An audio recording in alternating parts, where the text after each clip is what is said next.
Saya surprise betul. Saya tidak membayangkan dan tidak menduga bahwa acaranya ternyata megah sekali.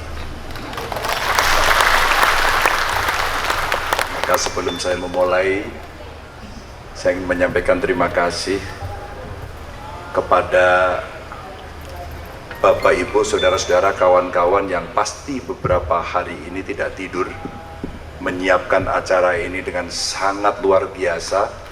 Maka tentu persiapan itu hari ini mendapatkan respon, mendapatkan hasil yang insya Allah juga luar biasa karena kehadiran Bapak Ibu semuanya. Assalamualaikum warahmatullahi wabarakatuh. Selamat malam, salam sejahtera untuk kita semua. Om Swastiastu, Namo Buddhaya, Rahayu. Bapak Ibu, para raja, para kepala suku, seluruh ratu, pangeran yang mulia, sebelum saya menyampaikan sambutan, saya ingin mengajak kepada Bapak Ibu sekalian untuk berdoa. Menurut agama dan keyakinan masing-masing, mudah-mudahan bumi Indonesia, bumi Nusantara ini dijauhkan dari bencana. Dan bencana yang telah menimpa di beberapa daerah, kita doakan diberikan kekuatan kepada seluruh warganya. Berdoa menurut agama dan keyakinan kita masing-masing. Mulai.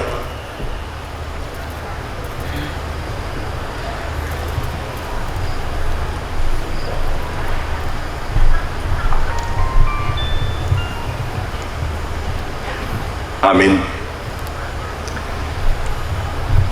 Untuk pendiri Matra, terima kasih sudah kali kedua menyelenggarakan. Sebenarnya tahun lalu waktu di Bali saya ingat sekali, pengen sekali saya bisa hadir. Tapi nampaknya hadir secara daring membuat kita hari ini bisa bertemu secara luring. Itulah silaturahminya. Dan tentu pada Pak Ketua Umum DPP Matra yang mulia yang sudah menyampaikan sambutannya. Bapak Ibu, para raja, ratu, permaisuri, dan saya melihat ada banyak tamu dari negara sahabat yang hari ini ikut hadir. Terima kasih. Selamat datang di Jawa Tengah, di Candi Borobudur, dan di Indonesia tentu saja. Mulai dari tanah yang kita hari ini, yakni tanah warisan Wangsa Sailendra. Ini adalah wilayah yang punya cerita keramat. Sampai sebuah tanah yang di dalamnya tertancap raja Kalacakra dan menjadi pakunya tanah Jawa. Tanah-tanah itulah yang menjadi penambah spirit dan energi untuk mewujudkan kemakmuran bagi seluruh manusia yang ada di atasnya.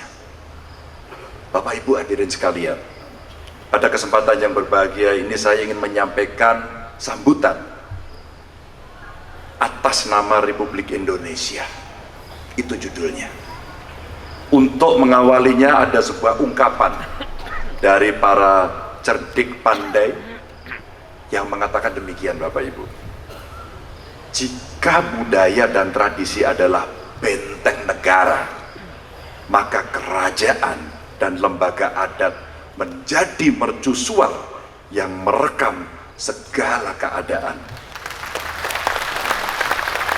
Apabila kita mampu mengorkestrasikannya dengan harmonis, maka Indonesia akan semakin tangguh dalam berlayar dan teguh saat berlabuh.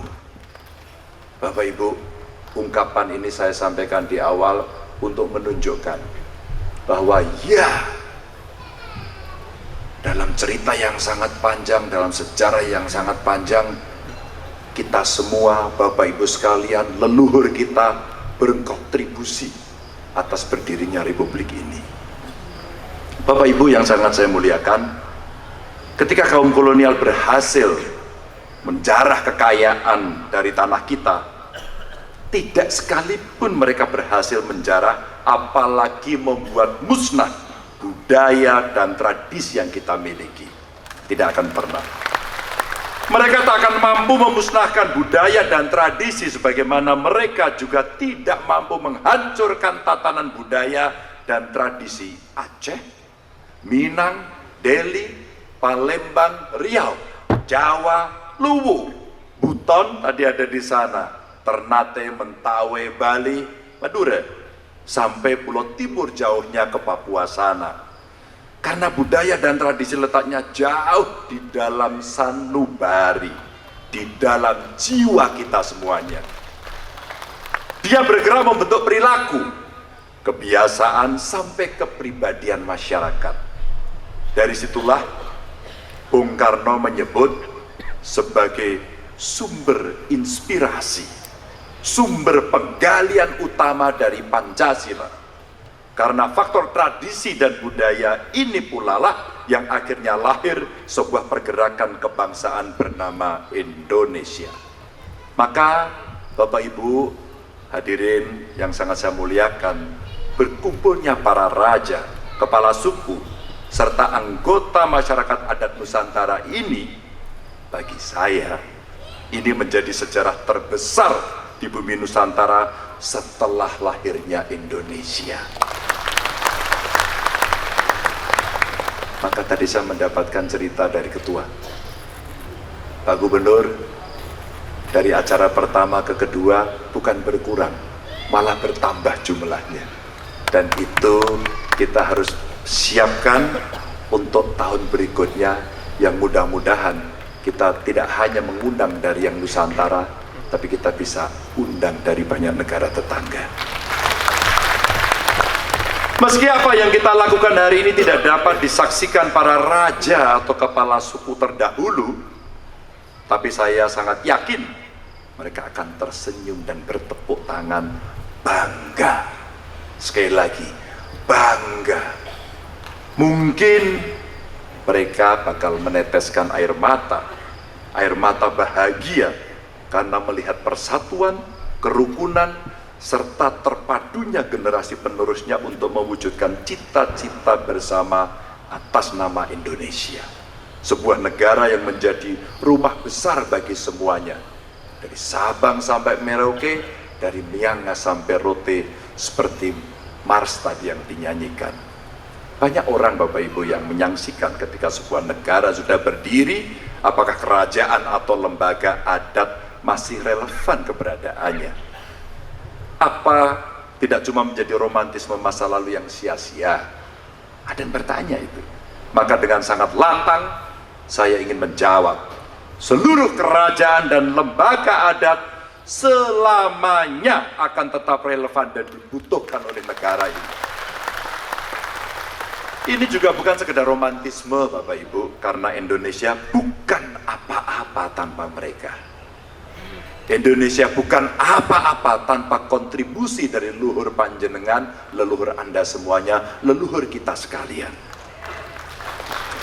Karena Indonesia tidak akan pernah ada tanpa mereka, maka kita bukan kacang sing ninggalan jaran.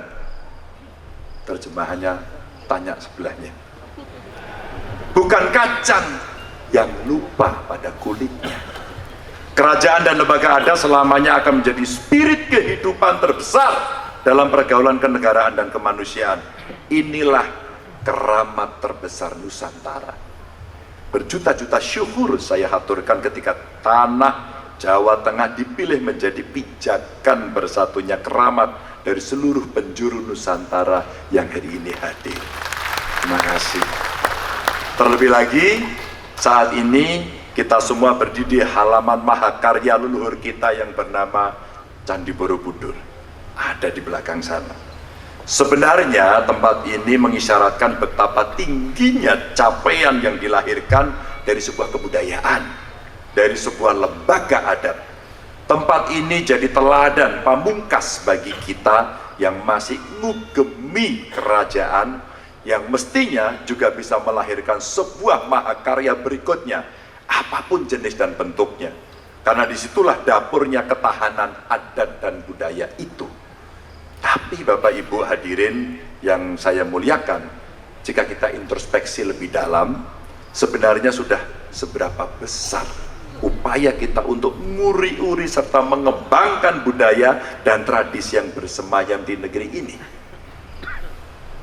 Jika kita menyebut bahwa negeri ini memiliki kebudayaan yang adiluhung, sebenarnya seberapa keras usaha kita dalam mengamalkan dan menyemarakannya. Jangan sampai kita jadi kata dalam tempurung. Jangan sampai budaya dan tradisi mati di rumahnya sendiri. Tentu Bapak Ibu semuanya pasti tahu bagaimana saat ini kalau kita melihat tetangga kita umpama Korea Selatan, semakin melambung namanya berkat tradisi dan budaya yang dibangun. Demikian juga dengan Jepang, Italia, Perancis, Inggris, dan India. Bahkan Amerika yang katanya tidak memiliki akar budaya yang kuat bisa menghasilkan produk kebudayaan yang hebat yang banyak negara kemudian meniru. Ada Superman, ada Spiderman, Captain America, dan lain sebagainya, tokoh-tokoh heroik. Padahal Bapak Ibu hadirin sekalian, kita kan sama sebenarnya ya, meyakini bahwa negeri ini lebih kaya dibanding mereka dari sisi budaya, dari sisi seni, maupun Bapak Ibu semua kebiasaan-kebiasaan yang hidup dalam keseharian. Jika saat ini kita tertinggal dari mereka, apakah kita bisa mengejarnya? Sebuah pertanyaan yang harus kita tanyakan terus menerus kepada anak cucu kita. Sedikit pun sebenarnya tidak ada keraguan di hati saya Bapak Ibu. Lebih-lebih saya yakin Anda semua tidak akan pernah ragu. Seperti saudara kita yang dari Bali, dengan adat, dengan budayanya, dengan turis yang banyak masuk, tidak pernah tergoyahkan sampai hari ini. Maka perencanaan dan strategi jadi hal yang wajib mesti kita siapkan. Pertama-tama adalah soal pendataan. Kita mesti tahu harta apa saja yang kita punya, kapan, dan siapa sebenarnya penciptanya. Jangan-jangan anonim, hanya NN, no name.